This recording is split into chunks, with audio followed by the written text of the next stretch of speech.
শুধু মানব সমাজে নয়, সন্তানকে পরিত্যাগের নজির রয়েছে বানরদেরও। এমনই এক হতভাগ্য বানরছানার দেখা মিলেছে জাপানের এক চিড়িয়াখানায়। এরই মধ্যে সামাজিক মাধ্যমে ভাইরাল ছোট্ট বানরছানার করুণ এই কাহিনী। জন্মের পরই মা সন্তানটিকে ছেড়ে চলে যায়। দলের অন্যান্য সদস্যদের কাছ থেকেও বঞ্চনার শিকার হতে হয় তাকে। ঘটনাটি জাপানের ইচিকাওয়া সিটি চিড়িয়াখানার।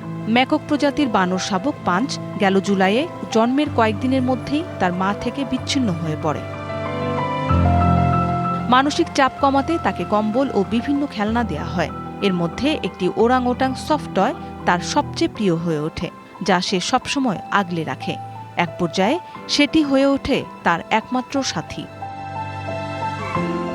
মাহীন বানরটি কখনো খেলা করছে, কখনো বা মা ভেবে জড়িয়ে ধরছে নরম খেলনাটিকে, যা ব্যাপক সাড়া ফেলেছে নেট দুনিয়ায়। এবার নগদে পাচ্ছেন হেলিকপ্টার অফার, তাই কেনাকাটার পেমেন্ট নগদে করুন আর বুঝে নিন ২০০০ টাকারও বেশি ক্যাশব্যাক সহ হেলিকপ্টার রাইড। পেমেন্ট শুরু করুন আজই। এ দেখে বানর ছানার সেই নরম খেলনা প্লাসি বিক্রির উদ্যোগ নেয় আইকিইএ কোম্পানি। ছোট বানর ও অন্যান্য প্রাণীর জন্য বেশ কিছু প্লাসি উপহারও দিয়েছে আইকিয়া। বিভিন্ন দেশে একই রকম দেখতে ওরাংওটাং প্লাসি বিক্রিও বেড়েছে।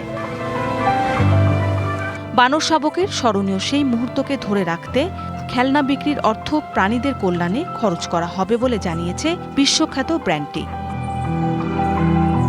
মৌসুমী শান্তা, ডিবিসি নিউজ ডেস্ক।